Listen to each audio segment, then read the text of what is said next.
ಯಾರದು ಯಾರದು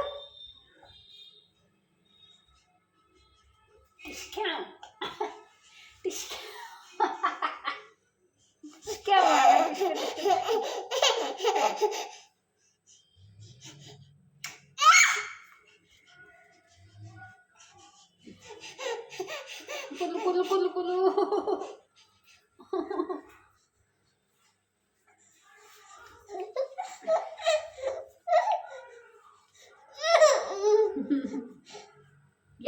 ಏನಿಡೆಯಲ್ಲ ನಾನು ಏನೂ ಸಿಗ್ತಾ ಇಲ್ಲ ನನಗೆ ಎಳೆಯಕ್ಕೆ ಅಪ್ಪ ಅಪ್ಪ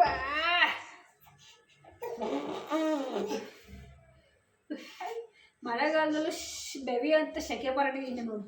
ಶಿವ ಶಿವ ಶಿವ ಸಾಕು ಸಾಕು ಸಾಕು. Hi hello friends, welcome back to my YouTube channel. So ಇವತ್ತು ನನ್ನ ಒಂದು ವ್ಲಾಗಲ್ಲಿ ಒಂದೆರಡು ರೆಸಿಪಿನ ತೋರಿಸ್ತಾ ಇದ್ದೀನಿ. ನಮ್ಮ ಪಾಪುಗೆ ಇವಾಗ 9 ಮಂತ್ಸ್, ಹಾಗಾಗಿ ನಾನು ಯಾವ ಥರ ಎಲ್ಲ ಫುಡ್ನ ಕೊಡ್ತಾ ಇದ್ದೀನಿ ಅನ್ನೋದ್ರ ಬಗ್ಗೆ ನಿಮಗೆ ಒಂದೆರಡು ರೆಸಿಪಿನ ಶೂಟ್ ಮಾಡಿ ತೋರಿಸ್ತಾ ಇದ್ದೀನಿ. ಮೊದಲಿಗೆ ಅವನಿಗೆ ಈಗ ನಾನು ಡ್ರೈ ಫ್ರೂಟ್ಸ್ನ ಸ್ಟಾರ್ಟ್ ಮಾಡಿದ್ದೀನಿ. ಅದಕ್ಕೆ ಬಾದಾಮಿ ಮತ್ತು ಗೋಡಂಬಿನ ಸ್ವಲ್ಪ ಲೈಟಾಗಿ ಉಗುರು ಬೆಚ್ಚಗೆ ಮಾಡ್ಕೊಂಡಿದ್ದೀನಿ. ಹಾಗೆ ಒಣ ದ್ರಾಕ್ಷಿನೂ ಸ್ವಲ್ಪ ತೊಗೊಂಡಿದ್ದೀನಿ, ಯಾಕಂದರೆ ಸ್ವಲ್ಪ ಸ್ವೀಟ್ ಹಂಗಿರಲಿ ಅನ್ನೋದು ಕಾರಣಕ್ಕೋಸ್ಕರ. ಯಾಕಂದರೆ ನೀವು ಎಕ್ಸ್ಟ್ರಾ ಶುಗರ್ನು ಅಥವಾ ಬೆಲ್ಲನೂ ಸ್ವಲ್ಪ ಆ್ಯಡ್ ಮಾಡೋದಕ್ಕಿಂತ ಇದು ಚೆನ್ನಾಗಿರುತ್ತೆ ಅನ್ನೋದಕ್ಕೋಸ್ಕರ ಸ್ವಲ್ಪ ಹುಳಿ ಫ್ಲೇವರ್ ಬರುತ್ತೆ. ಹಾಗೆ ಇದನ್ನೆಲ್ಲ ತರಿಯಾಗಿ ರುಬ್ಕೊಂಡಿದ್ದೀನಿ. ಈ ಥರ ತುಂಬ ಸ್ಮೂತಾಗಿ ಏನು ಬೇಡ, ಸ್ವಲ್ಪ ತರಿಯಾಗಿದ್ದರೆ ಅವ್ರಿಗೂ ಬಾಯಿಗೆ ಸಿಗ್ತಾ ಇರುತ್ತೆ ಚೆನ್ನಾಗಿ ತಿನ್ನೋದಕ್ಕೂ ಕೂಡ. ಯಾಕಂದರೆ ನೆಕ್ಸ್ಟ್ ಏನಾದರೂ ಡಿಶ್ ಮಾಡಿದಾಗಲೂ ಕೂಡ ಬೇಯಿಸ್ತೀವಲ್ಲ, ಸೊ ಏನೂ ಪ್ರಾಬ್ಲಮ್ ಆಗೋರೋದಿಲ್ಲ. ಸೊ ಹಾಗಾಗಿ ಇದನ್ನ ರೆಡಿ ಮಾಡಿ ಇಟ್ಕೊಂಡಿದ್ದೀನಿ. ಹಾಗೆ ಇಲ್ಲಿ ನೆಕ್ಸ್ಟು ಒಂದು ರೆಸಿಪಿ ಅಂತಂದರೆ ನಮ್ಮ ಪಾಪಗೆ ನಾನು ಬೀಟ್ರೂಟ್ನ ಕೊಡ್ತಾಯಿದ್ದೀನಿ. ಬೀಟ್ರೂಟ್ನ ಜಾಸ್ತಿ ಕೊಡಿ ಮಕ್ಕಳಿಗೆ, ಯಾಕಂದರೆ ಅದರಲ್ಲಿ ಬ್ಲಡ್ ಇಂಪ್ರೂವ್ಮೆಂಟ್ ಜಾಸ್ತಿ ಆಗುತ್ತೆ. ಸ್ವಲ್ಪ ರೈಸ್ ತೊಗೊಂಡಿದ್ದೀನಿ, ಅಂದರೆ ಎಷ್ಟು ಬೇಕೋ ಅಷ್ಟು ಕ್ವಾಂಟಿಟಿ ಮೇಲೆ ನೀವು ತೊಗೊಳ್ಳಿ. ಹಾಗೆ ಇದನ್ನು ಬೀಟ್ರೂಟ್ನ ತುರ್ಕೊಂಡಿದ್ದೀನಿ. ಹೆಚ್ಚಿಟ್ಕೊಂಡ್ರೆ ಅದು ನೀಟಾಗಿ ಬೇಯೋದಿಲ್ಲ. ಸೊ ಹಾಗಾಗಿ ತುರ್ಕೊಂಡು ಹಾಕ್ಕೊಂಡ್ರೆ ಚೆನ್ನಾಗಿ ಬೇಯುತ್ತೆ ಅನ್ನೋ ಕಾರಣಕ್ಕೋಸ್ಕರ ಒಂದು 5-6 ವಿಷಲ್ ಕೊಡಿಸ್ಬಿಡಿ. ಯಾಕಂದರೆ ನೀಟಾಗಿ ಬೇಯಬೇಕೆಲ್ಲ, ಇಲ್ಲಾಂದರೆ ಅಷ್ಟೊಂದು ಬೇಯಲಿಲ್ಲ ಅಂತಂದ್ರೆ ನುಂಗೋದಕ್ಕೆ ಕಷ್ಟ ಆಗುತ್ತೆ ಅವರಿಗೆ. ಸೊ ಹಾಗಾಗಿ ನೀಟಾಗಿ ತುರ್ಕೊಂಡ್ರೆ ಚೆನ್ನಾಗಿರುತ್ತೆ. ಈ ಥರ ಬೇಯಿಸ್ಕೋಬೇಕು. ಒಂದು 5-6 ವಿಷಲ್ ಕೊಡಿಸ್ಕೊಂಡ್ರೆ ನೀಟಾಗಿ ಚೆನ್ನಾಗಿ ಬೆಂದಿರುತ್ತೆ ಅಕ್ಕಿನೂ ಕೂಡ. ಸೊ ಹಾಗೆ ಇದನ್ನು ಮಿಕ್ಸಿ ಜಾರ್ಗೆ ಹಾಕ್ಕೊಂಡು ಫೈನ್ ಪೇಸ್ಟಾಗಿ ರುಬ್ಕೊತಾ ಇದ್ದೀನಿ. ಅದಕ್ಕೆ ಸ್ವಲ್ಪ ಹಾಲು ಹಾಕ್ಕೊಂಡ್ರೂ ಇನ್ನೂ ಚೆನ್ನಾಗಿರುತ್ತೆ. ಸೊ ಈ ಥರ ಸ್ಮ್ಯಾಶ್ ಆಗಿದೆ. ಇದನ್ನು ತಿನ್ನಿಸಿದ್ರೆ ಮಕ್ಕಳಿಗೆ ಹೆಲ್ತಿಯಾಗೂ ಇರುತ್ತೆ. ನೆಕ್ಸ್ಟ್ ಹಾಗೆಯೇ ಇನ್ನೊಂದು ರೆಸಿಪಿ ಅಂತಂದರೆ ಇಲ್ಲಿ ಸಪೋಟ ಹಣ್ಣು ತೊಗೊಂಡಿದ್ದೀನಿ ಜಾರಿಗೆ, ಸಿಪ್ಪೆ ಎಲ್ಲ ಬಿಡಿಸಿ. ಹಾಗೆ ಈ ಕಡೆ ಸ್ವಲ್ಪ ಗೋಧಿ ಹಿಟ್ಟನ್ನ ಬಿಸಿ ಮಾಡ್ಕೊತಾ ಇದ್ದೀನಿ. ಸ್ವಲ್ಪ ಉಗುರು ಬೆಚ್ಚಗೆ ಮಾಡ್ಕೊಳ್ಳಿ, ತುಂಬ ಏನು ಬಿಸಿ ಮಾಡ್ಕೊಳ್ಳೋ ಅವಶ್ಯಕತೆ ಇಲ್ಲ. ಸ್ವಲ್ಪ ಉಗುರು ಬೆಚ್ಚಗೆ ಮಾಡಿಕೊಂಡ್ರೆ ಸಾಕು, ಯಾಕಂದರೆ ಹಸಿ ಸ್ಮೆಲ್ ಹೋಗಬೇಕಲ್ಲ ಹಾಗಾಗಿ. ಹಾಗೆ ನೆಕ್ಸ್ಟ್ ಈ ಕಡೆ ಅದನ್ನು ಸಪೋಟ ಹಣ್ಣನ್ನ ನೀಟಾಗಿ ಫೈನ್ ಪೇಸ್ಟ್ ಮಾಡಿಕೊಂಡು ಅದ್ರ ಜೊತೆ ಮಿಕ್ಸ್ ಮಾಡ್ಕೊತಾ ಇದ್ದೀನಿ ಗೋಧಿ ಹಿಟ್ಟು ಜೊತೆ. ಹಾಗೆ ಸ್ವಲ್ಪ ಇದನ್ನು ಕಲಿಸ್ಕೋಬೇಕು, ನೀಟಾಗಿ ಕಲಿಸ್ಕೊಂಡು. ಇದಕ್ಕೆ ಸ್ವೀಟ್ ಹಾಕೋ ಅವಶ್ಯಕತೆಯೇ ಇಲ್ಲ, ಯಾಕಂದರೆ ಹಣ್ಣೆ ತುಂಬ ಸ್ವೀಟ್ ಇರುತ್ತೆ. ಸೊ ಸ್ವೀಟ್ ಏನು ಬೇಡ. ಸ್ವಲ್ಪ ಹಾಲು ಹಾಕ್ಕೊಂಡು ಇನ್ನೂ ಸ್ವಲ್ಪ ನೀರು ಹಾಕ್ಕೊಂಡ್ರೆ ಸಾಕು.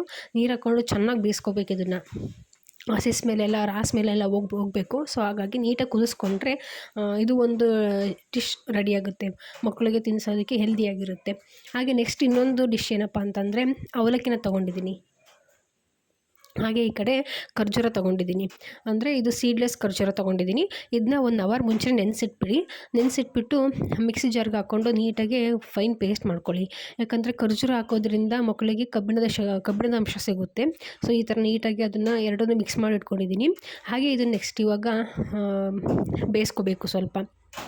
ಯಾಕಂದರೆ ಅವರಿಗೆ ಹೀಗೆ ತಿನ್ನಿಸ್ಬೋದು, ಬಟ್ ಅದು ಸ್ವಲ್ಪ ಬೆಂದರೆ ಡೈಜೆಷನ್ಗೂ ಇಂಪ್ರೂವ್ಮೆಂಟ್ ಆಗುತ್ತೆ.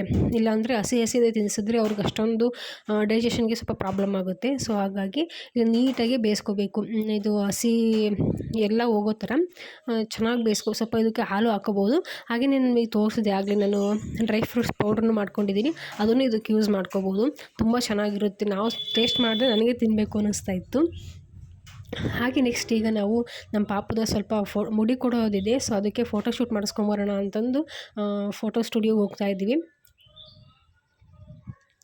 ನಮ್ಮ ಮನೆಯಿಂದ ಒಂದು 10 ಮಿನಿಟ್ಸ್ ದೂರನೇ ಇರೋದು ಫೋಟೋ ಸ್ಟುಡಿಯೋ. ಸೊ ಪಾಪಗೆ ಒಂದೆರಡು ಡ್ರೆಸ್ ತೊಗೊಂಡೋಗಿದ್ದೆ, ಅಲ್ಲೇ ಟ್ರೈ ಹಾಕೋಣ ಅಂತಂದು.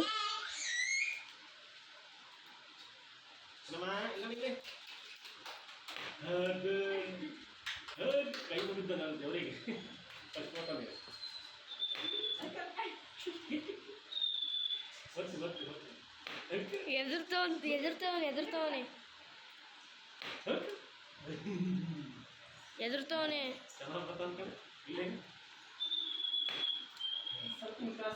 ಅಲ್ಲ ಅವನು ಎದುರ್ತವನೆ ಬಾ.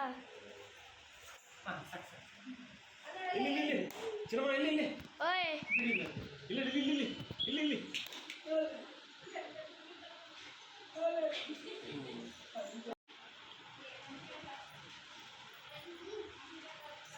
ಅವನಿಗೆ ಫೋಟೋ ತೆಗ್ಸೋಕ್ಕಂತೂ ನಾವಿಬ್ಬರು ತುಂಬ ಸರ್ಕಸ್ ಮಾಡ್ತಾ ಇದ್ವಿ. ಯಾಕಂದರೆ ಅವನ ಫೋಟೋ ತೆಗಿಬೇಕೆಲ್ಲ ಕಣ್ಣು ಪಿಟುಕಿಸ್ತಾ ಇದ್ದ.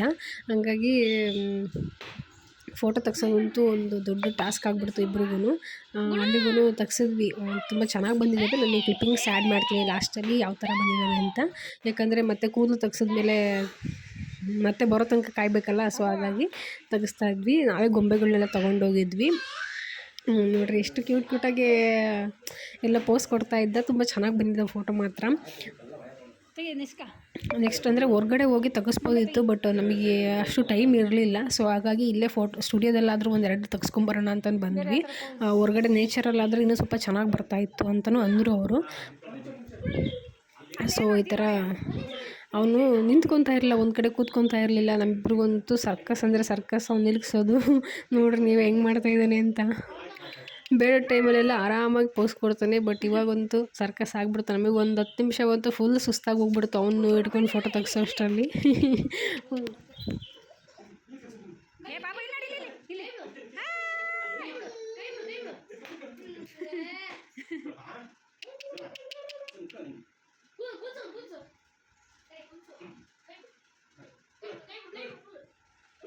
ಇಲ್ಲ ಪಾಪ ಅಪ್ಪ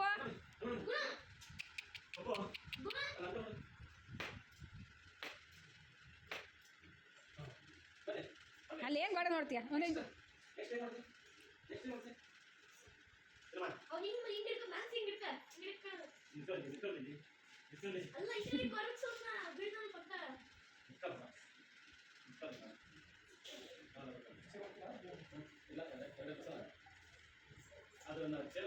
ಚೇರ್ ಕುಂಡ್ರಿಸ್ರಿ, ಇಟ್ಕೊಂತಾನೆ ಮುಂದೆ ಕಾಲ ಮೇಲೆ ಕಾಲಾಗ್ತಾನೆ ನೋಡಿ.